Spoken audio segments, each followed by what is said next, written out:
entregarles a cada uno de ustedes temas potentes y acorde a la coyuntura local y más que nada enfocados a lo que nosotros estamos realizando con nuestros procesos de capacitación dentro del IPB. Es un gusto y es un honor el día de hoy arrancar con Luis Bonilla. Luis Bonilla es docente del instituto en el programa de riesgos bancarios y también en el programa de gestión de cooperativas del Instituto de Banca y Seguros. En conjunto con Luis, vamos a analizar el día de hoy cómo se está moviendo y cuáles son las diferentes tendencias en el área de riesgos. Vamos a pedirles que ustedes coloquen sus preguntas en el casillero en la parte baja de su pantalla, en el apartado de preguntas y respuestas, y vamos a realizarlas acorde a cómo vayan surgiendo. Mientras se encuentra Luis en su presentación, vamos a ir conversando y vamos a ir acotando precisamente los diferentes puntos de vista que tenemos dentro de esta temática. Así que les invitamos a que puedan ustedes interactuar con cada uno de los conocimientos y las exposiciones que en conjunto con Luis las tendremos a lo largo de esta hora. Nuestra oferta de valor precisamente es esa, terminar a las 8 de la noche como máximo. Así que nada, quiero nuevamente agradecerles a todos los participantes que se encuentran ya conectados. Sumamos, Luchito, ya cerca de 50 personas que se han ido conectando y el resto se van a ir conectando de a poco. Recuerden, este video estará colgado en nuestro canal de YouTube para que ustedes puedan repetir y analizar pues cada una de las implicancias con las que en conjunto con Luis tendremos a lo largo de esta hora en la que vamos a compartir con ustedes. Les quiero pues dar la bienvenida a Luis a este webinar. Luchito, bienvenido. Gracias, Diego. Para mí, primero un honor, un placer colaborar con la academia, un placer siempre colaborar con el IPBF, que para mí ha sido una casa, y eso lo reconozco. Y para mí es un gusto iniciar con estos webinars que fueron proceso de ciertos feedbacks que los recogemos de nuestros estudiantes. Y eso creo que es el valor agregado que como institución debemos darlo, ¿no? Siempre estar a la vanguardia de los temas, viendo la economía o parte de nuestros negocios desde el punto de vista muy práctico, muy pragmático y generando esa experiencia para todos eh, nuestros alumnos, nuestro grupo, Comunidad. nuestro clúster claramente definido. Entonces, gracias por la acogida. Veo que cada momento siguen subiendo las personas que nos acompañan. Para todos los que recién llegan y se unen, bienvenidos y no dejen de hacer las preguntas, ¿no? Definitivamente, porque al final ese proceso de participación es el que nos va a enriquecer, tanto a ustedes solventando la inquietud y obviamente a que nosotros vayamos acrecentando estos procesos de conocimiento compartido. ¿Tienes ya la opción para poder compartir? Demos inicio.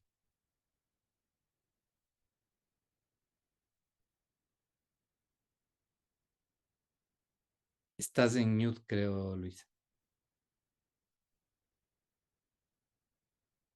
No. No creo que primero íbamos a Ahí compartir está. el video. Sí, ahí estamos. Sí, no pasó el audio, hasta en las mejores familias suele pasar, así que Ok, arranquemos. ok. Esa es parte del en vivo, ¿no? Esa es parte del en vivo, como dirían nuestros Sí. amigos del mundo digital, es parte del en vivo, ¿no? Y eso es lo importante de poderlo gestionar así. Así que no hay problema si es que me mandas Del el video. video, tal vez en el último minuto lo cargamos y lo vemos. Chévere, Es que me lo pasan por WhatsApp o por algún medio, en el último minuto lo cargamos mientras contestamos alguna de las preguntas.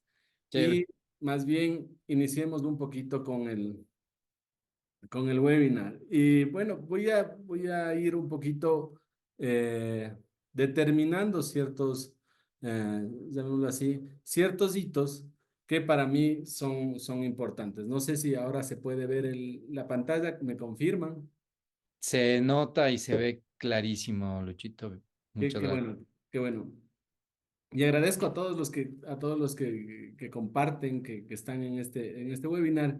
Y voy a comentar, claro, que un webinar siempre tiene que tener un poco un proceso para mí de contexto, ¿no? ¿Por qué? Porque, claro, podemos tener de aquí a varios colegas que han sido mis estudiantes, podemos tener algunos colegas que están en el mundo de las finanzas ya desde hace mucho tiempo, pero también podemos tener personas que nunca han estado en la parte financiera. Y como algún muy buen profesor me decía, Luis, siempre regresa a los básicos, ¿no? Y para regresar a los básicos, siempre uno debe entrar en un contexto. Entonces, vamos a hablar un poco del contexto, un poco de la gestión de riesgos. Vamos a ver algunas estrategias globales y algunas conclusiones. Y me he permitido en los últimos tal vez 5 o 10 minutos compartir algunos datos ya interesantes desde el sistema cooperativista, desde el sistema bancario, desde el ecosistema del sistema financiero como tal. Algunos datos que nos van a poder dar luces de luego poder interpretar qué estrategia es la que hoy en día hace sentido para mi institución. ¿Y por qué hace sentido para mi institución?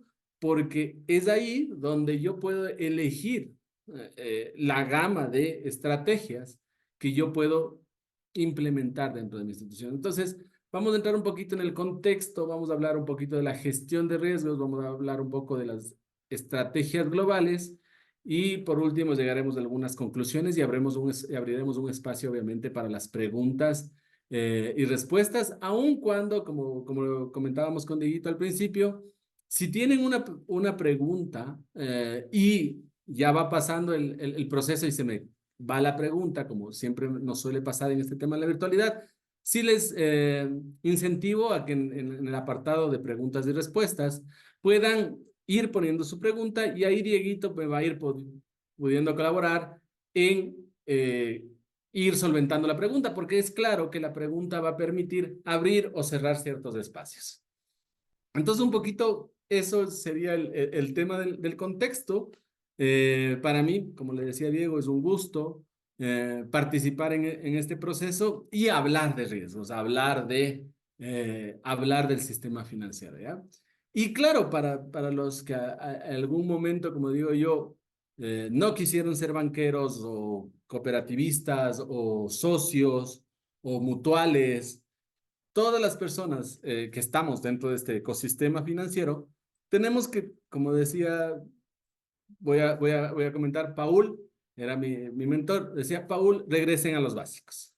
Y regresar a los básicos es lo más importante porque en función de entender un muy básico, yo voy desagregando valores que me van a permitir tomar decisiones acertadas. Y claro, ¿qué es básicamente la intermediación financiera? ¿Qué hacen los bancos? ¿Qué hacen las cooperativas? ¿Qué hacen los mutualistas? Básicamente, recibimos depósitos de los ahorristas, ¿cierto? Tenemos ahorristas quienes confían en nosotros y nos compran el riesgo. Y alguien me dirá, pero ¿cómo es que me compran el riesgo? Claro, me compran el riesgo porque, claro, me dejan su dinero a cambio de algo, ¿no es cierto? ¿Qué es ese algo? Esa tasa de interés pasiva. O sea, yo deposito mi dinero, compro el riesgo de la entidad, ¿no? Le puedo conocer al gerente, le puedo conocer al jefe de riesgos, le puedo conocer a las personas. Sin embargo, yo estoy creyendo no en esa persona, estoy creyendo en esa entidad. Esa entidad es la que a mí me emite. Hoy en día, antes nos emitían unas papeletas bien bonitas, hoy en día nos emiten un aplicativo en el cual confiamos que ahí está nuestro dinero. Y es claro que en la medida que nosotros vemos esos movimientos, nos va generando que nos dé confianza el depositar nuestros dineros en esas entidades, ¿no es cierto? En cualquier entidad. Entonces, la intermediación funciona con comprar riesgos, ¿no es cierto? Compro el riesgo de la entidad, le dejo mi dinero, le deposito mi dinero y a cambio la entidad me da algo, ¿no es cierto? Ese algo es la tasa de interés pasiva, o sea, cuánto por dejar mi dinero me pagan. Hoy en día, pues hemos visto que ya a la vista se pagan tasas del 5 o 6%, en depósitos a plazo ya se oyen tasas del 9, 10, 11% a un año, y esa es mi tasa pasiva, o sea, cuánto yo recibo por dejar mi dinero, ¿no es cierto? Entonces, claro, ¿qué es lo que hace el banco, la cooperativa, la mutualista? El Chulco, que también hace intermediación financiera, un poco más caro, más oneroso y que muy fuera de mercado, pero también hace intermediación. Por eso decía, hay que regresar al básico. Lo que hace es generar crédito, porque claro, de la mano para poder pagar una tasa, alguien tiene que poder, llamémoslo así, cubrir esa tasa, ¿no es cierto? Entonces, de la misma manera, lo que hacen las entidades es empezar a comprar riesgos. ¿Y a quiénes compran riesgos? A las empresas, a las microempresas, a las personas naturales, al, a la persona que día a día quiere hacer crecer su negocio, quiere comprarse su vehículo, quiere comprarse ropa, lo hace a través de las tarjetas de crédito, lo hace a través de un crédito formal, lo hace a través de compra directa en un almacén y le pasa la deuda a la institución financiera. Y lo que hace la entidad básicamente es analizar el riesgo de esa persona y establecerle un cupo, ¿no es cierto? Algo. Y por ese crédito, ¿no es cierto? Nuevamente, el crédito en base a qué va? A confianza, a creer en esa persona, a creer en su negocio, a creer en su proceso. Entonces, obviamente recibe una tasa de interés activa. ¿Sí? Y claro, alguien me dirá, ¿y cómo funciona esto? ¿O por qué las unas entidades cobran más interés o pagan más interés que las otras? Eso ya es un poder de mercado. ¿Ya? Pero el negocio funciona de esa manera. Yo compro riesgo de mis prestatarios, les compro, apuesto por ellos, doy mi fe de que ellos me van a pagar el dinero, ¿no es cierto? Y pago a su vez el riesgo que me compraron a mí. Entonces, yo como intermediario tengo que cubrir un poco los flujos de pago que tienen las empresas a las que presté y cubrir los depósitos a los que generé. Entonces, una de las preguntas muy comunes en el sistema, en el ecosistema, es por qué las tasas en Ecuador a veces son más caras. Porque las tasas, tanto activas como pasivas, son altas. En Ecuador, las tasas activas como pasivas son altas. Ejemplo, en Europa, yo he visto tasas negativas en la parte del pasivo, o sea, compran los depósitos pagando por tener la plata. Y obviamente las tasas del activo también son bajas. ¿Ah? Sin embargo, si vamos a nivel de intermediación de spread, créanme que Ecuador es uno de los países un poco más baratos, vamos, en el proceso de intermediación. ¿Por qué? Obviamente porque al atrás hay que pagar ciertos fees adicionales, llámese riesgo, llámese costo, llámese operatividad. Esos son los tres principales factores que la entidad financiera debe manejar. Obviamente, lo primero, lo que le cuesta, o sea, cuánto paga a sus depositantes o cuánto les paga a sus depositantes por atraer la plata. Un segundo costo, la operatividad, ¿no es cierto? Entonces dice, bueno, ok, necesito construir apps, necesito tener un core financiero detrás, necesito tener personal que maneje, que atienda la atención al cliente. Hoy vemos bancos digitales que por detrás tienen, no tienen oficinas, pero tienen un edificio inmenso, tienen una nube muy sostenible, tienen todo eso, es parte de la operatividad, es un gasto operativo. Y alguien tiene que cubrir ese gasto, ¿no? Este es un negocio como cualquier otro y tiene que haber el costo de él, lo que cuesta traer el dinero, lo que cuesta generarlo, operativizarlo. Y por último, un adicional que es muy importante es el riesgo. ¿Por qué? Porque claro, yo también presto a todas las personas en las que creo. Sin embargo, hay cierta parte de los negocios que efectivamente no me logran pagar. Y claro, cuando no me logran pagar, no necesariamente yo tengo que coger y decirles a mis depositantes, ni saben. Eh, Cierta persona no me pagó, así que no le voy a honrar su deuda. No, al contrario, la institución es la que tiene que evaluar eso, medir ese gasto y decir, mira, no importa, así no me paguen, yo voy a cumplir todas y absolutamente todas las obligaciones contigo. Adicional a eso, la entidad debe tener una liquidez. Si tú necesitas eh, retirar tu dinero, necesitas deshacer tu inversión, necesitas ciertos dineros rápidamente, vas a necesitar tener esa liquidez, ¿no es cierto? Vas a necesitar tener esos flujos de efectivo. Entonces, el banco no puede coger e invertir también todo lo que recibió de depósitos. Aparte de eso, el banco también tiene que tener su capital. Hoy en día, esos serían los 4 puntos importantes dentro de la intermediación. Liquidez, riesgo como tal, riesgo de crédito, ¿no es cierto? Una operatividad, que es el riesgo operativo, y por último, un riesgo de mercado. Es claro que en los bancos, en las cooperativas, existen una gama, pero impresionante, de instituciones que hoy nos ofertan recibir nuestro dinero. Y eso estamos hablando de las instituciones financieras, como digo yo, formales, las personas que realmente compiten contra nosotros. ¿Ya? Y aparte tendremos otra gama de monedas virtuales, de bitcoins, de ahora tenemos hasta los betaversos, que también compiten por captar nuestros recursos. ¿Ya? Nuevamente, por una apuesta, ¿no es cierto? Una apuesta a creer a algo en lo cual pueden dar vida de eso. Entonces, claro, aquí podemos ya bajar un poco a, claro, ¿cómo están el segmento de las cooperativas? ¿Cuántos son? ¿Quiénes somos? ¿Quiénes nos regulan? ¿Qué buscamos hacer? Entonces, como les comentaba al inicio de la intervención, pues veamos aquí en Ecuador, actualmente tenemos 445 cooperativas al cierre del 2022. No les pude dar al cierre del 2023 porque todavía no están cerrados los balances. Sin embargo, han bajado alrededor de 4 o 5 cooperativas. Estamos hablando de que 440 cooperativas existen y una caja central, ¿no? La Financom. ¿Qué pasa en el mundo de los bancos? En el mundo de los bancos, bueno, en el 2021 eran 24, en el 2020 eran 28, en el 2022 siguen siendo 24. Entonces, ¿cuál es nuestro sistema financiero? Son alrededor de 460, 470 instituciones financieras acreditadas para trabajar en Ecuador. Y como podemos ver, alguien me decía, pero claro, ponme en contexto, ¿cuál es la diferencia entre un banco y una cooperativa? Eso es clarísimo, es algo que todo el mundo que trabaja en este medio debe entender. Y claro, una diferencia, y la principal diferencia es su equipo, su equipo directivo, su cabeza, el que toma la decisión.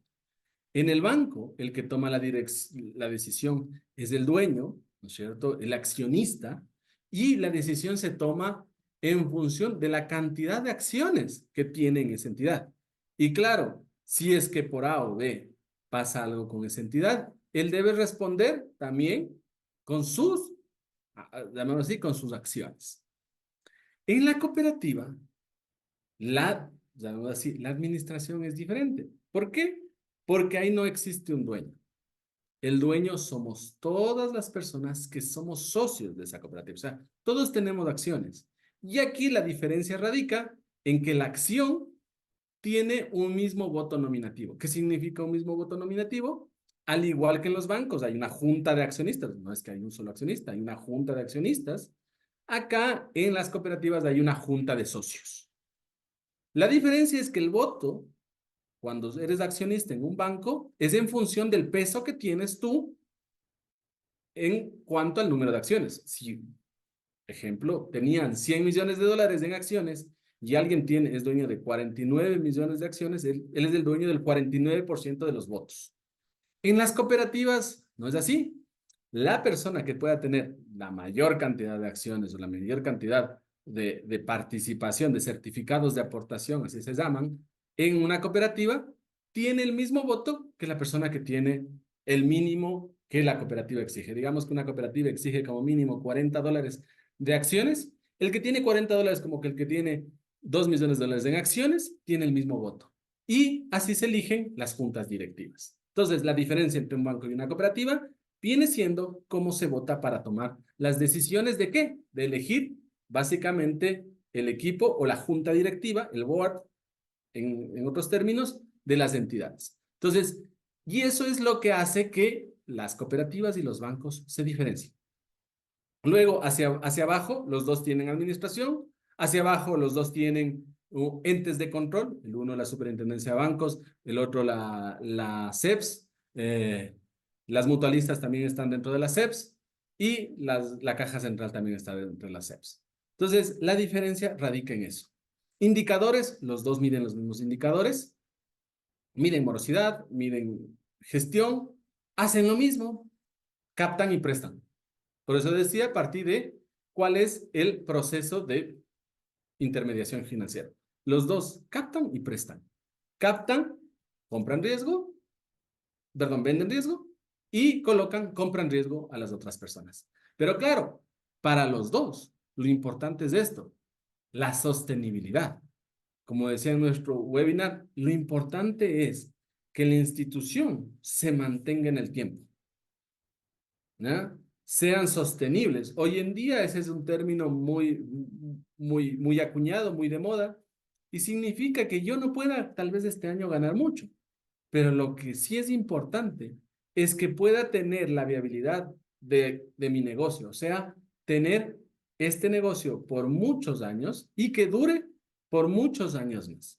Y ese es parte íntegra o parte fundamental, por ejemplo, de la contabilidad bancaria, de los que trabajan en este negocio, del famoso Cook. El primer principio contable, que la entidad no desaparezca, ¿no? Que se registre cuando se dan las cosas. Entonces, hasta el primer principio contable dice, oye, tú, para gestionar, para evaluar tu entidad, para contabilizar, para registrar en tus balances, lo que debes hacer es tener sostenibilidad en el tiempo, ser sostenible en el tiempo. ¿Sí? Entonces, alguien me dirá, ¿y de qué depende esa sostenibilidad? Claro, depende mucho de dónde le voy a invertir. ¿A qué le voy a apostar?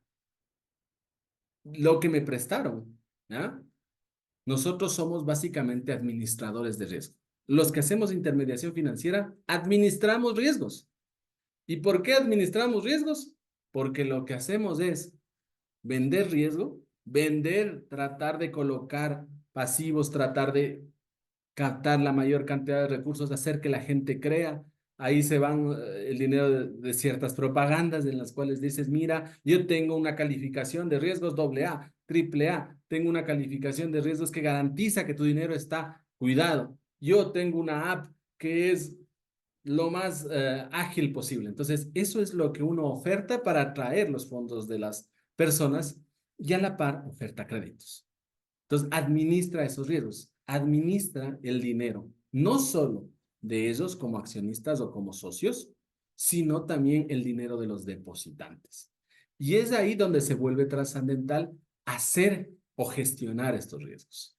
Porque claro, fácil es decirlo, mira, cree en mí, pero otra cosa es analizar qué pasa con tu negocio, qué tan viable es tu negocio. ¿Cuánta renta genera? ¿Me genera la renta necesaria para cubrir tus ingresos y los costos que te va a representar tener una operación de crédito? ¿Tienes historial? ¿Tienes buró? ¿Tienes capacidad de pago? Todos esos procesos lo miden en las dos entidades, en las bancas, en las cooperativas, en las mutualistas, para gestionar eso. Y a cambio te cobran una tasa, ¿no? Y claro, si vemos, claro, un poco la composición de las carteras, aquí podemos ver a qué le hemos estado apostando las instituciones financieras. Un poquito, como se ve, les voy a tal vez a enmarcar el crédito productivo, crédito a grandes empresas, ventas de más de $1.000.000. Justo hay un cambio normativo que debemos aplicar desde el 1 de marzo y serán ventas a partir del 1.200.000 dólares. Entonces, ya, perdón, a partir de los $300.000 para pymes y luego vamos a ver a partir de los 6 millones para créditos productivos. Básicamente créditos a empresas grandes. Piensen en nombres de empresas grandes, Corporación La Favorita, Corporación El Rosado, farmacéuticas, Roche, todas estas empresas grandes. Y es hacia allá donde la mayor cantidad de recursos hoy en día están invertidos ahí. Pero ¿qué ha venido pasando? Miren, claro, en el 2018 era el 47%, en el 2023 es apenas del 43%. Ha reducido el 4% de cartera. ¿Y qué quiere decir? Le apuestan mucho menos al crédito productivo.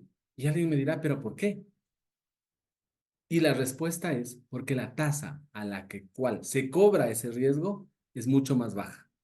Y nuevamente regresamos a la primera lámina, ¿no? Donde lo que yo cobro versus lo que yo pago tiene que tener sentido, tiene que haber un equilibrio. Y claro, ¿qué carteras han crecido? Y aquí podemos ver las carteras que han crecido, efectivamente, las carteras de consumo. Y podemos ver que en el 2018 era el 29,88 y en el 2023 ya tenemos un 36% de todo el pastel que se invierte no solo en bancos y en cooperativas.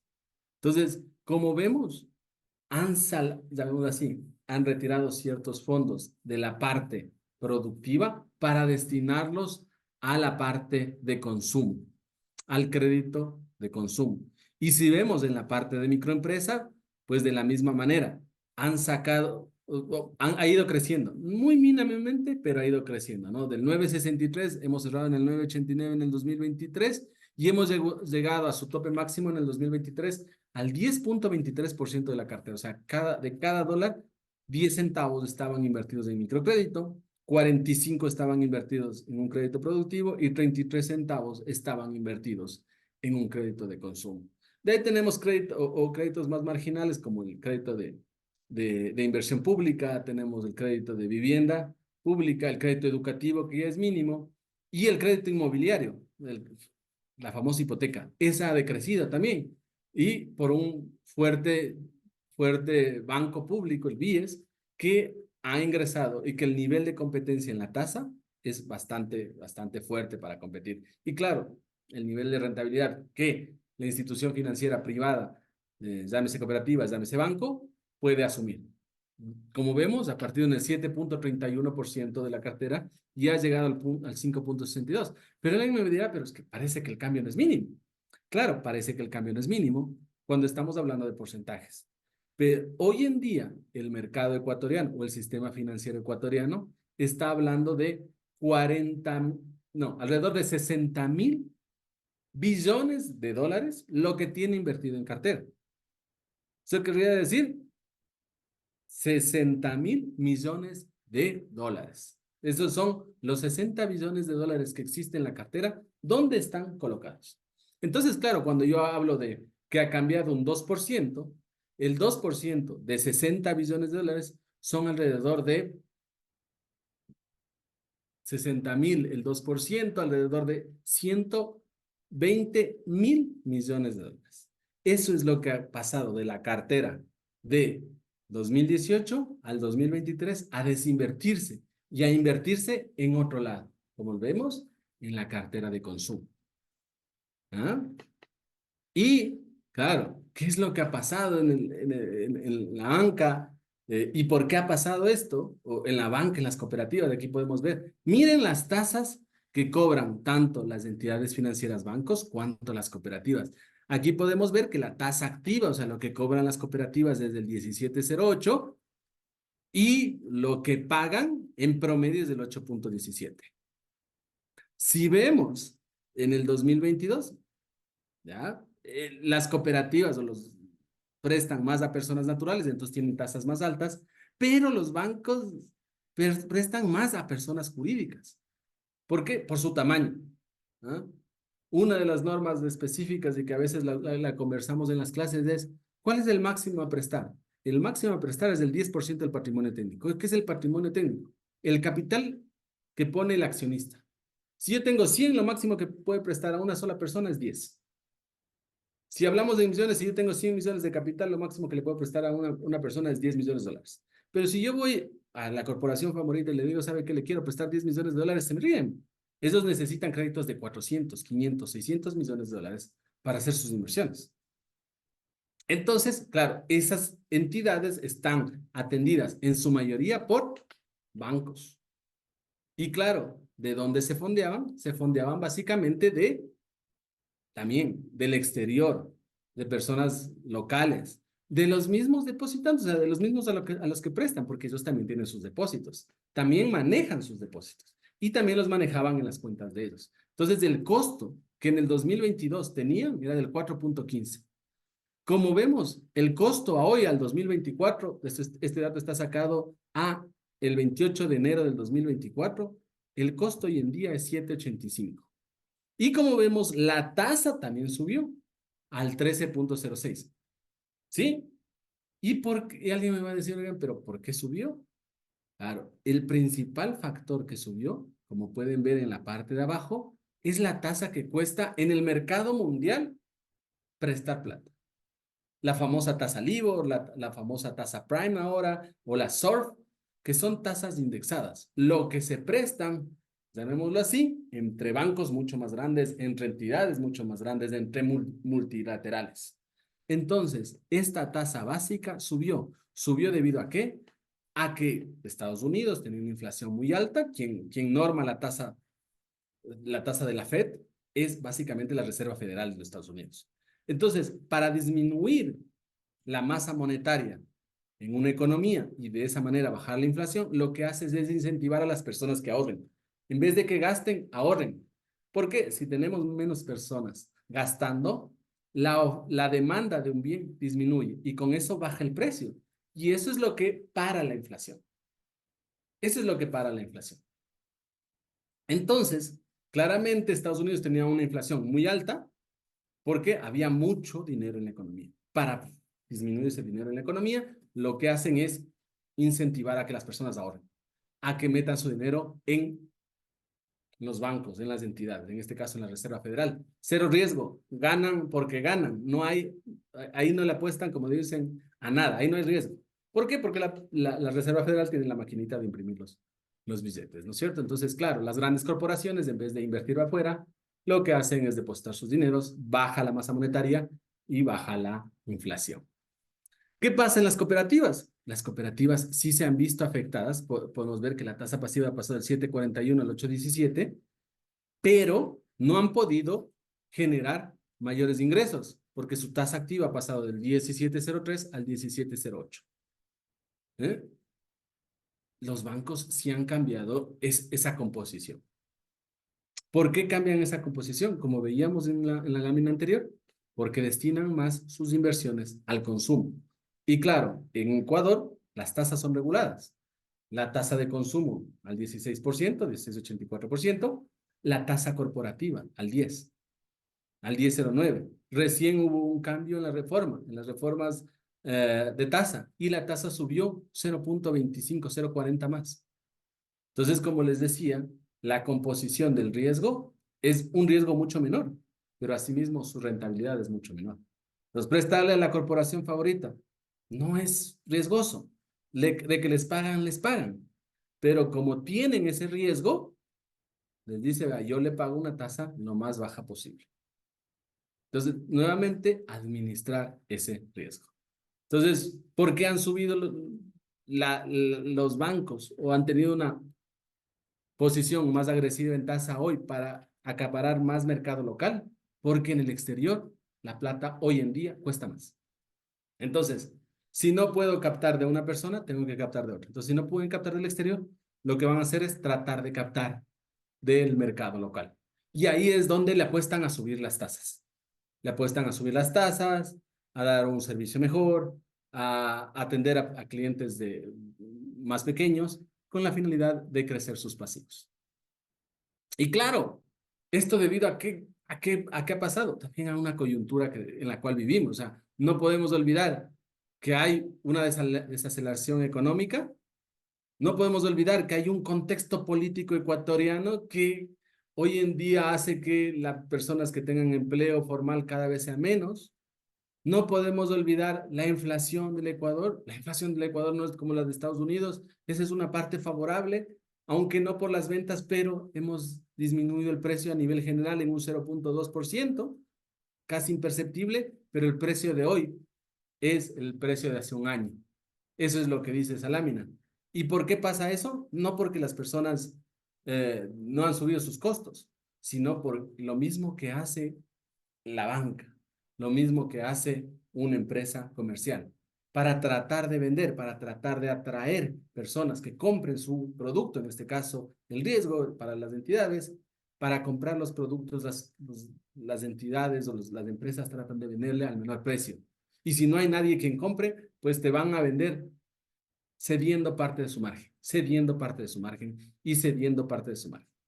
¿Eh? Entonces, ese es otro contexto, hoy en día, un contexto macro que tenemos que capear. Y como yo les decía a mis amigos, los latinos somos muy, muy completos en la manera de nuestros riesgos. Como ustedes ven, miren cómo ha evolucionado el riesgo país del Ecuador, ¿no? De una manera bastante vertiginosa, bastante volátil. Porque, claro, en el 2022 teníamos niveles de riesgo que bordeaban, si los pueden ver, voy a poner el puntero, que bordeaban los 800, 700 puntos, miren, en el 2022 y en el 2023, finales del 2023, cerramos cerca de los 2.000 puntos y para el último mes del año, con todo el tema de la declaración de guerra, tenemos una reducción de casi 500 puntos, o sea, hemos reducido un 25% el riesgo país, lo cual haría que se denota que las acciones que toman han sido buenas. Sin embargo, la tasa de la Reserva Federal todavía no ha bajado. El riesgo país todavía sigue teniendo una incertidumbre. ¿Y por qué me van a decir algunos, por qué bajó el riesgo país? El riesgo país bajó por dos grandes cosas. La primera, la declaración de guerra, frontalidad contra el tema de inseguridad. Eso para alguien que te presta dinero, nosotros como entidades financieras digo, mira, él se va a poner una tienda en la parte que está más luminosa y va a tener un guardia versus el otro que tiene la misma tienda en la parte oscura, en la parte donde no hay guardias. ¿A quién le vas a prestar?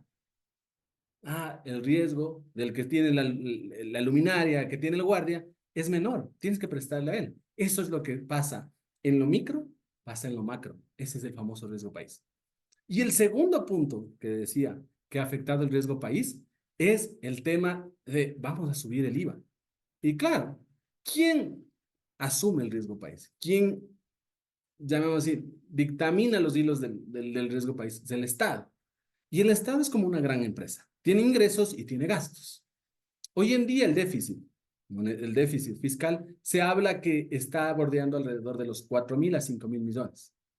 Sin embargo, si yo le digo, ¿saben qué? Voy a subir el IVA para recaudar eso, el riesgo, la percepción que eso va a pasar, y para colmo tiene un apoyo mayoritario dentro del común denominador de la población ecuatoriana, o sea, la población sí quiere pagar ese 2%, ese 3% más de impuestos por tener seguridad, lo que dicen, miren, el riesgo que estoy asumiendo es menor. Es de esas dos razones, o debido a esas dos razones principales que el riesgo país ha disminuido. Y es claro que si seguimos en esa línea, podría disminuir. Pero también si mañana sale un tema, por el contrario, también va a subir. Entonces, como vemos, Ecuador es bastante volátil. Y claro, a mayor riesgo, mayor tasa. Lo que veíamos en el micro para nosotros, ¿no? Miren, los bancos invierten en productivo, en la cadena de grandes instituciones, tienen menos riesgo, cobran menos.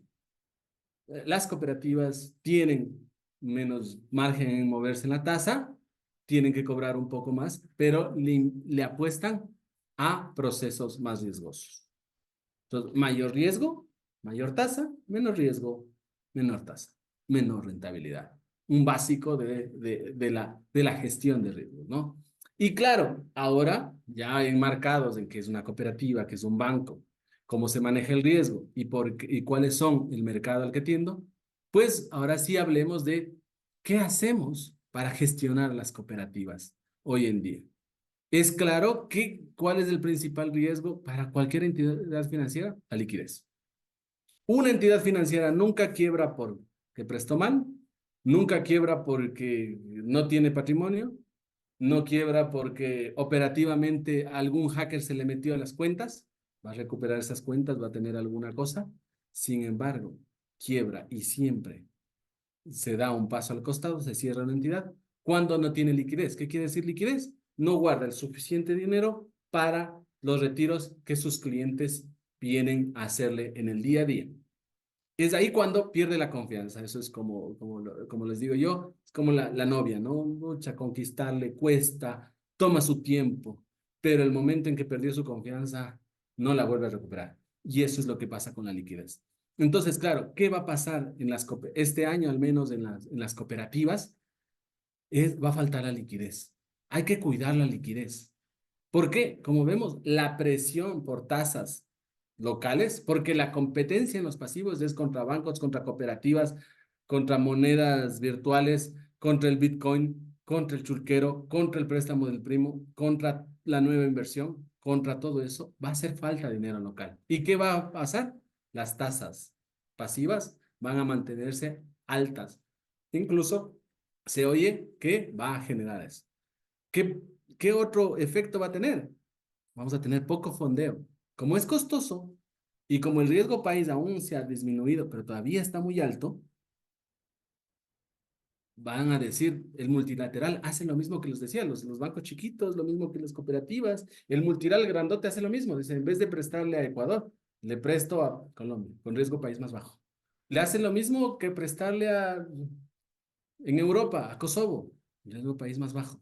Entonces, él también, o cobra menos, pero vierte menos. Entonces, Ecuador, para atraer eso, tiene que pagar más. Tiene que pagar tasas más altas.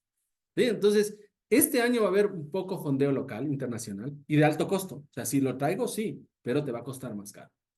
Entonces, entre traer eso y crecer bajo las políticas locales, esa es una estrategia que hoy en día los que administran cooperativas tienen que tenerla muy clara y tienen que medir sus índices de liquidez muy a detalle, muy consecutivamente.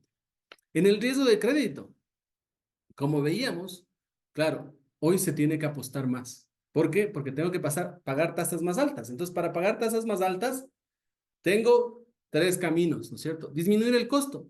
Ya es bien complicado disminuir el costo. Disminuir la operativa. No, la operativa está al contrario. El costo está subiendo, la operativa se mantiene. ¿Y cuál es el otro? Apostarle a menos riesgos. Tener que prestar a personas que me van a pagar. Entonces alguien me decía, pues que los bancos son, a veces, a la gente son, o las entidades financieras, las cooperativas son malas gentes, no prestan. No, hacemos lo que yo les decía, por eso partí con el contexto. Esto es un negocio. Yo tengo que administrar riesgos, no puedo prestar a todos. Tengo que prestar a los que me van a pagar. Y ahí es cada vez menor ese proceso. Entonces, los niveles de endeudamiento hoy en el Ecuador son más altos. Los niveles de morosidad son más altos. Eso quiere decir, estoy enfrentándome a mayores riesgos. Estoy enfrentándome. Y las provisiones para colmo han sido procíclicas. Esto es un tema de normativa. Hoy en día, las instituciones financieras, perdón, las entidades reguladoras incrementaron en el 2022 la tasa de provisión. Entonces, un cliente que es A1, o sea, que es un cliente perfecto, que no tiene ningún día mora, por cada $100 que le presto, me dicen, guarde usted $1. ¿Por qué? Por la provisión. Probablemente pueda que pierda. De cada 100 clientes que les preste, uno le puede quedar mal. Guarde. Sin embargo, a nivel de teoría de riesgos internacionales se dice, esto es como decía, yo como les decía a mis estudiantes, es como la Biblia. En épocas de vacas gordas se guarda, ¿no es cierto? Pero en épocas de vacas flacas se usa lo guardado, o sea, no dice, oiga, siga llenando el molino. Le dice, vea, del molino vaya a sacarlo poquito porque ahorita estamos en épocas de vacas flacas. Para eso se guardó. Sin embargo, ahí lamentablemente la normativa hoy día no es procíclica, es contracíclica. Entonces dice, va, no importa, va a haber más riesgo. Ellos piensan que todavía va a haber mucho más riesgo y quieren que guardes más. O sea, piensan que van a haber épocas de vacas flacas, todavía más flacas, como se dice en el mundo o en el argot muy, muy general, ¿no? Entonces, eso es algo que tenemos que entrar en discusión. Cuando uno entiende de riesgos, va a poder hacer eso. El mercado, como vimos, hablamos mucho del mercado. El mercado va a estar elevando tasas, presionando crecimientos, poca adaptabilidad al reajuste. Nosotros no tenemos tasas reajustables. No les podemos decir, ¿saben qué? Yo le doy una tasa más alta para que usted como cliente elija. Y por último, eso desencadena en riesgos de balances. ¿Qué son balances? Como vimos, los gaps se redujeron tanto en las entidades financieras, bancos, como en las cooperativas. Entonces tenemos que cuidar mucho más de esos gaps. Tenemos que ser mucho más cuidadosos con nuestros costos. ¿Ya? Hay procesos de intermediación que pueden ser negativos. ¿Por qué? Si yo capto al 10 y presto al 9,65, ¿dónde está mi operatividad?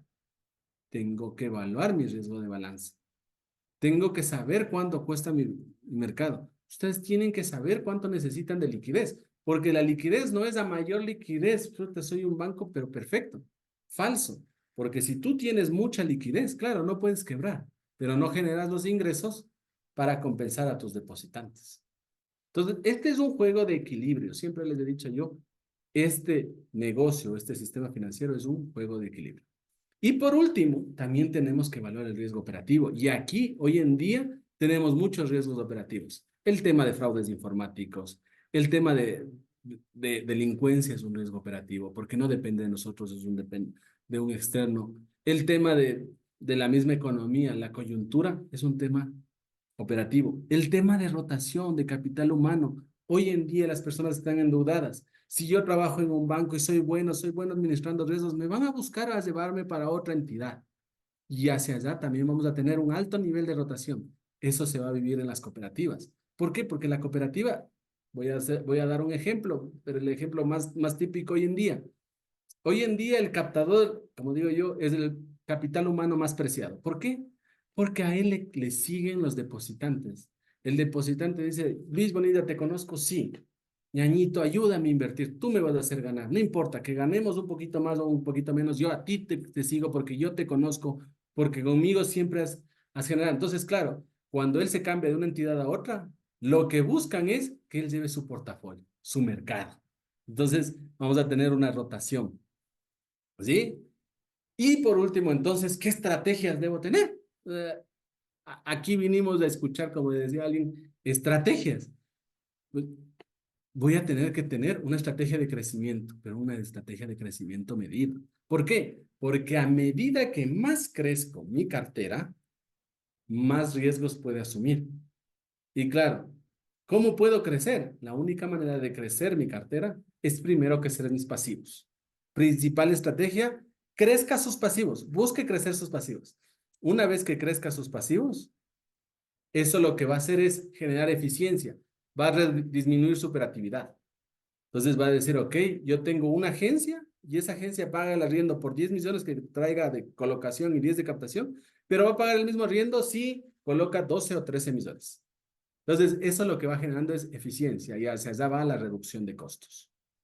La otra, muy importante, diversifique sus ingresos. No ponga todos los huevos en la misma canasta. ¿Cómo diversifico? Las entidades, las cooperativas, ¿cómo diversifica sus ingresos? Vea a qué agencia es la que está generando, qué industria es la que está financiando, cuál es la que le está dando resultados. ¿Cómo medimos eso? Pues inscríbanse en nuestros programas de riesgos y vamos a ver muy a detalle cómo medimos estos procesos de medición de riesgos. ¿A quién le ha puesto más? ¿A quién le ha puesto un poquito menos? ¿Dónde debo cuidarme un poquito más? Reducción del riesgo. Esa es la estrategia que hoy en día tiene que jugar. Si quieren ser sostenibles en el tiempo, deben reducir sus riesgos. El riesgo de liquidez, el riesgo operacional, el riesgo de crédito, el más importante. Porque lo que se siembra hoy no se cosecha hoy. Lo que se siembra hoy se cosecha a futuro. Hoy en día la mora está alta, no porque los clientes de hoy en día son malos. La mora está alta fruto de que hubo una pandemia, hubo inseguridad, hubo por detrás un proceso de paros que parecería que no afectan en ese momento. Sin embargo, esos procesos continuos hicieron que hoy en día esas personas tengan que generar refinanciamiento. Esa es otra estrategia hoy en día. Hay que refinanciar ciertas carteras, pero ¿a quién le refinancio? ¿Cómo busco esa persona para refinanciarle? ¿Cuánto le refinancio? ¿Le alcanza a pagarle o no? La otra, hay muchas personas que dicen, ¿le apuesto las tarjetas de crédito o no? Ese es un negocio bastante importante, sin embargo, que tiene sus pros y sus contras. El pro da ingresos, los contras necesita masividad. ¿Qué es necesita masividad? Ustedes tienen que colocar las tarjetas a muchas personas y no solo tienen que colocar las tarjetas, tienen que esas tarjetas consumir. No le sirve de nada que Luis Bonilla tenga la tarjeta de la cooperativa X metida en el bolsillo. No le genera nada. Necesita que se gaste, necesita que consuma, necesita incentivar el consumo de esa tarjeta o con esa tarjeta. Por eso hoy en día ustedes podrán ver las mayores propagandas en la televisión. Yo sé que no ven televisión nacional, pero créanme que hay que verla un ratito y vean las propagandas. Y dicen ustedes, chuta, ¿a qué le están apostando? A la venta de redes. Consuma con tarjeta. Si viene este evento, le damos un tanto por ciento de descuento con tarjeta, si es de esta entidad. Si consume en este restaurante, tiene un descuento. Si va a este centro comercial, tiene este descuento. Eso es apostar. Entonces, el negocio de tarjetas, sobre todo de crédito, es muy delicado de manejar. Tenemos que aprenderlo a manejar. Tenemos que saber cuáles son sus pros y cuáles son sus contras. Y otro tipo de estrategias, fidelización. ¿Cómo fidelizo a mis clientes buenos? ¿Cómo busco nuevos clientes, nuevos mercados? ¿A quién le apuesto? Y una de las estrategias actuales y que se han visto es alargar plazos. Hoy en día, el alargar plazos es algo muy de moda en el mercado. Antes, cuando queríamos comprar un carrito, nos decían, vea, si usted tiene el 30 o 40% para la entrada y le financia máximo a los 3 años, porque el carrito a los 3 años ya se puede dañar. Hoy en día, ustedes métanse al Facebook, al Instagram, al TikTok y ustedes pueden ver que las propagandas les dicen, vea, venga, cómprese un carro y llévese a 84 meses. ¿Cuántos 84 meses? 7 años. Antes de 3 años, ahora son 7 años. Es otra estrategia. Sin embargo, también es riesgosa, porque a mayor plazo le presto, más tiempo tiene esa persona de quedarle mal. Entonces tenemos que buscar nuevamente lo que les decía, equilibrios. Eso era un poquito lo que les quería comentar, las estrategias que podríamos tener. Para ver estrategias mucho más a detalle necesitamos tiempos, necesitamos evaluar, hay herramientas, la gestión de riesgos es estudiada, sin embargo, como vimos, la volatilidad de nuestra economía, la ecuatoriana como tal, es bastante amplia. Y eso hace que cuando administremos bien el riesgo podamos maniobrar de mejor manera el volante de nuestras instituciones. Llevarlas por un camino largo, por un camino en el tiempo y generar eso. Para eso estamos aquí. No le dejen de apostar, como yo les digo siempre, a la educación, a entender claramente qué es lo que hace el mercado y todo. Definitivamente, Luchito. Creo que esa es una de las mejores inversiones que siempre la tenemos. Quería, antes de que se nos pase la idea, Jefferson nos consulta, ¿cómo puedes analizar el riesgo de liquidez en el portafolio de inversiones? Creo que fue varias de las estrategias que tú nos diste hace un momento, pero Sí, efectivamente, como les decía, apostar, ¿no? La parte de inversiones, ¿no es cierto? Como les decíamos, tenemos que tener una liquidez. ¿A quién le apuesto? A la no concentración. Una, no concentres tus depósitos, tus inversiones.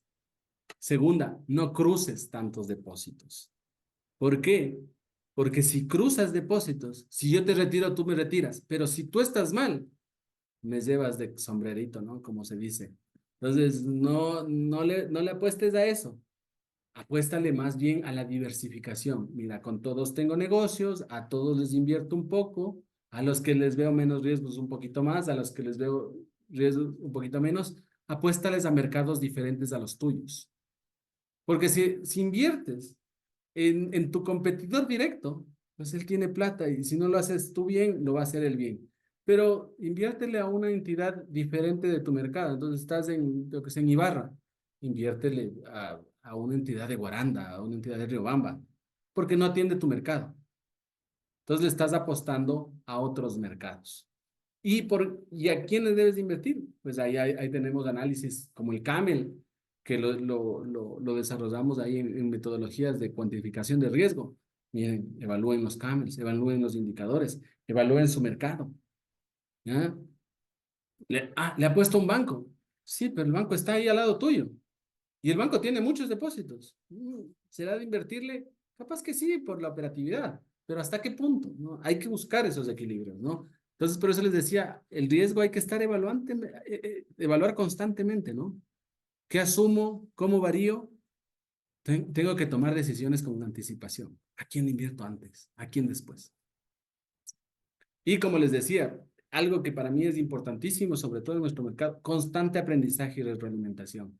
Estas charlas fueron creadas por eso, porque para nosotros es importante que ustedes evalúen los riesgos. Alguien me decía, oye, ¿a ti te interesa que ciertas cooperativas salgan del mercado? No, me dañan el sector.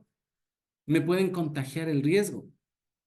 Al contrario, yo necesito que el sector vaya bien, que la banca vaya bien.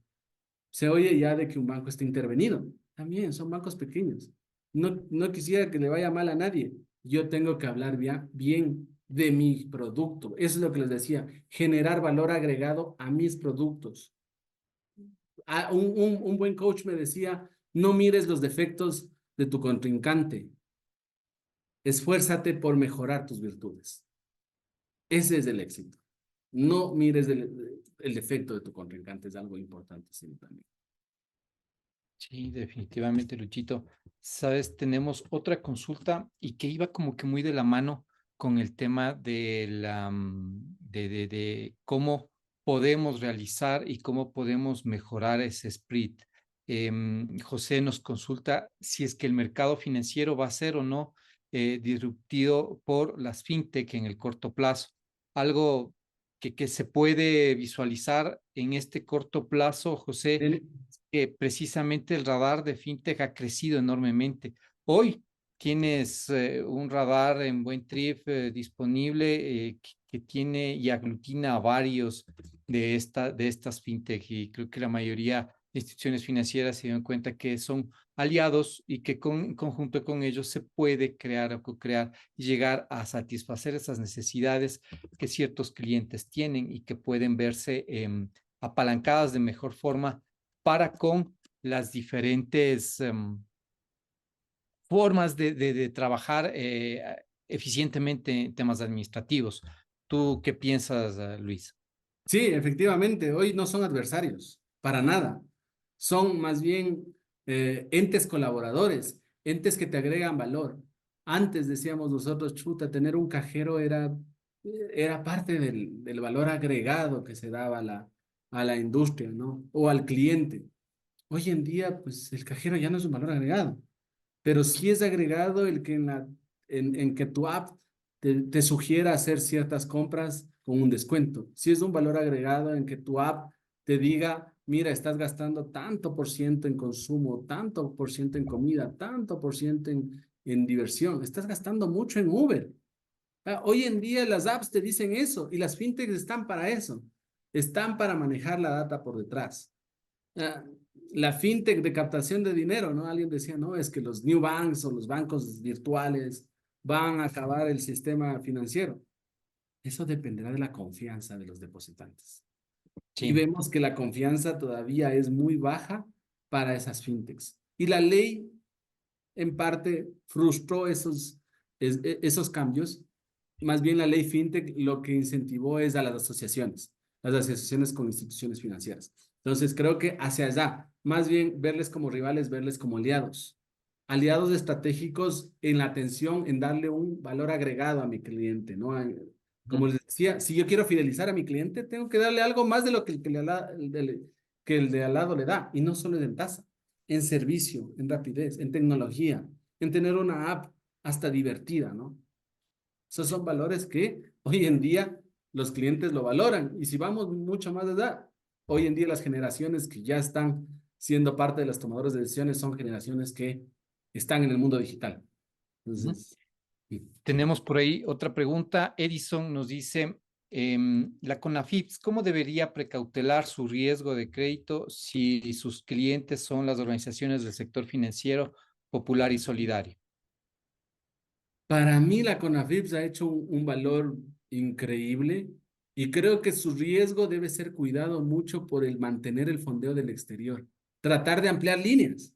Como vemos, si no inyectamos más liquidez a la economía va a sufrir. Y ahí sí, esto se vuelve un círculo no virtuoso, sino un círculo negativo, ¿ah? Un, Sí. un círculo que nos lleva hacia el retroceso y eso nos va a llevar a no generar. Alguien me decía, Luis, pero ya no deberíamos consumir. Al contrario, o sea, si no rodamos la economía, si no salgo en el feriado a darme una vuelta, a gastarme en alguien, esa persona no consume y esa a su vez no consume. En la CONAFIPS, si no riego más crédito, voy a tener más mora. Sí. Y si le apuesto menos a las entidades pequeñas, como CONAFIPS, voy a tener más morosidad. ¿Por Sí. qué? Porque debo tratar de buscar ampliar plazos. Lo mismo que le pasa en el micro, veíamos lo que le pasaba al Ecuador en el mundo, ¿no? Buscando fondos del exterior. Y es más complicado. Y si yo no logro atraer esos fondos, ¿qué es lo que pasa? Peleo aquí por la liquidez local. Y si yo voy más abajo, el cliente, como tengo que buscar menores riesgos, voy a tener que escoger menores clientes, o sea, menos cantidad de clientes haciendo créditos. Y esas menor cantidad de clientes, es como cerrar las llaves, ¿no? Entonces, cierro las llaves de acá abajo y la consecuencia está arriba. La misma cosa hacia abajo, hacia allá. Entonces, si yo quiero cuidar mucho el riesgo de crédito de la CONAFIPS, yo buscaría tratar de mantener la llave no abierta a todo chorro, pero sí abrirla, ampliar también los plazos para ajustarme a los plazos que las entidades han tenido. Buscar qué clientes tienen que refinanciarse y si pueden refinanciarse. Entonces, lo que hago con el cliente a detalle, uno a uno, también tengo que hacerlo en este caso, la CONAFIPS atiende a las cooperativas. Una a una, ¿a quién le abro más la llave? ¿A quién le cierro? ¿A quién le amplío el plazo? Ujú. ¿Y cómo mejoro la economía? Chévere. Jefferson nos pide hacernos una pregunta en vivo. Jefferson, puedes hablar ahora. Hola, ¿qué tal? Muy buenas noches. Un Hola, gusto, Jefferson. Te oímos. estimado Luis. Un placer, Diego, también. Gracias por la apertura. Sí, algo bastante importante que actualmente me encuentro ahorita en una coyuntura. eh, bueno, va la parte del tema de la liquidez, bastante, pues, ¿no? Primero me presento, pues, soy Jefferson Jiménez, jefe de captaciones de una cooperativa, bueno, Huancavilca, actualmente. Entonces, manejo un equipo de trabajo donde la cual pues tenemos bastante el tema es que está contraído el mercado, tanto la banca como las cooperativas, pues sabemos que ya ahorita por tema de riesgo país, muchos fondeos del exterior están un poco limitados, estos inversores pues no están llegando, pues no. Entonces, ahorita está el tema de las tasas, está la competitividad, eh, siempre he manejado un tema de estrategia, la diversificación de fondos, no tener mucha concentración en ciertos meses, pero ya ahora sí me encuentro en la parte he analizado bastante el riesgo de liquidez de portafolio de inversión, pero lo quiero, o sea, aquí va mi pregunta, ¿cómo lo podría manejar con cada ejecutivo? Sabemos que mi concentración total de esa cartera, ese portafolio, va a llegar a un punto en que sabemos que la competencia o un banco ahorita está a una tasa del 9,25, no quiere más que todo, como la banca no quiere que sus clientes se les vayan. Y las cooperativas, todos esos recursos que hemos tenido, más que todo ese respaldo que hay, esa liquidez, pues sí, es verdad, todas las instituciones las está utilizando ahorita y nadie quiere que se le vayan los recursos, pues cómo yo trato de disminuir ese riesgo de liquidez que también yo pierda como tal, los recursos actuales. O sea, los clientes no son fieles hoy. Hoy en día ningún Hoy en día cliente son menos fieles. son Hoy en día menos son fieles. menos fieles. Estoy, Mi, mi- estoy mi en un respuesta mercado. es, mi respuesta ahí es generando valor agregado. ¿Cómo generas el valor agregado? Ese valor agregado significa personalización. No busques solo valor agregado en tasa. Hoy en día es muy difícil retener la tasa, pero no el servicio. El servicio sigue siendo un modelo. Y pues entre esas otras estrategias podríamos ya generarlas, pero diversifica mucho eso, liquidez, si has diversificado tu mercado, mantén un valor agregado, busca nuevos valores agregados. Tienes que competir con tasa, eso no te vas a salvar, nadie te va a salvar de eso. Ese es el mercado y lamentablemente el que toma la decisión, no, en este caso es el cliente. Entonces, tienes que competir la tasa, tienes que, pero para no competir la tasa busca generar también otros tipos de valores agregados. Plazos más cortos, busca algún valor agregado en tu zona, en tu cooperativa, porque es reconocida. Y ese tipo de procesos son los que debes agregarles aparte de tu estrategia. La estrategia es lo que todos lo hacen, la milla extra está en buscar ese valor agregado. Y pues siempre podemos compartir más información en los cursos y siempre les invitamos a que puedan ser parte de nuestros cursos. Perfecto. Gracias, Gracias. estimado Jonathan. Jefferson, perdón. Luchito, se nos ha terminado el tiempo. Definitivamente hemos tenido la suerte de haber podido compartir contigo este espacio. Me voy muy satisfecho de todo lo que pudimos aprender. Y nada, yo quería, pues nada, hacerte exacto, creo que ahí sí nos ven. Esto le quería contar a nuestra pregunta. Este es el radar de Buen Trip, pero ya se nos pasó.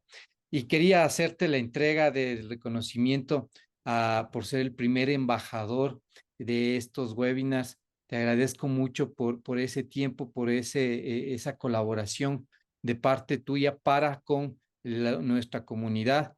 Y sé que nos volveremos a encontrar muy pronto.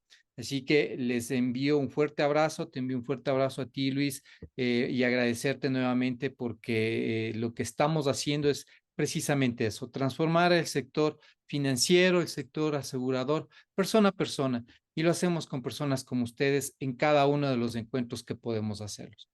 Muchas gracias, Luis, te agradezco mucho y nada, pues contarles a todos que estamos muy próximos con los siguientes programas de seguros, de riesgos, y les invitamos al siguiente webinar para que se puedan inscribir. La siguiente semana analizaremos gestión de la calidad y Lean Six Sigma. Pueden hacerlo ya, inscribirse en este código QR o también pueden hacerlo en nuestras redes sociales. Nos veremos enseguida a la vuelta. Sabemos que estamos a la vuelta de un clic. Les envío un fuerte abrazo. Gracias, Luis. Gracias a todos, igual a todas las personas que se pudieron conectar y siempre estamos a las órdenes. Creo que los cursos que dan valor, como lo teníamos en uno de nuestros videos, es de experiencia. No digo que hacerlo, como digo yo, las estrategias son fáciles de decirlas, lo difícil es de implementarlo. Y creo que la experiencia desde los que actuamos en el mercado, los profesores que estamos en el cuerpo docente del IPBF, somos personas que estamos dentro del mercado y eso hace que generemos un valor agregado y que sabemos que nuestros alumnos algún día también van a ser profesores, que generan un valor agregado a nuestra comunidad. No dejemos de mantener eso y les agradezco mucho por permitirme la deferencia de ser primero dentro de los webinars y de generar una expectativa para que vengan. La educación, el formarnos hoy en día es parte constante de nuestras vidas. Es Les la mejor. agradezco mucho. Gracias, Luchito. Nos vemos. Un Gracias, fuerte doctor. abrazo a todos ustedes. Gracias por venir. Potencia tus conocimientos. Evoluciona constantemente. El sector bancario y asegurador no espera. Ecuador necesita profesionales capaces con ganas de hacer un cambio positivo. En IPBF te damos las herramientas para que seas capaz de resolver de forma efectiva los desafíos que se presentan día a día. Capacítate para sobresalir. Conviértete en un experto en tu entorno laboral. IPBF, respaldados por la experiencia. ¿Buscas convertirte en un recurso indispensable para tu empresa, manejando de manera especializada riesgos bancarios? Te invito a nuestro programa de riesgos bancarios que está por iniciar este 20 de febrero. Es un programa bastante completo, tiene 2 módulos de capacitación. En el primero vemos matemática financiera, gestión y administración del riesgo y análisis cuantitativo, para lo cual necesitamos que tengas bases de estadística descriptiva e inferencial. El segundo módulo ya es netamente estudiar la parte técnica del manejo de riesgos, riesgo de crédito, riesgo de mercado, riesgo de liquidez y riesgo operativo. Son 5 meses de capacitación, 80 horas. Si deseas más detalles de brochure y ponerte en contacto con nosotros, te invito a dejar tus datos en el link de la descripción. Te esperamos.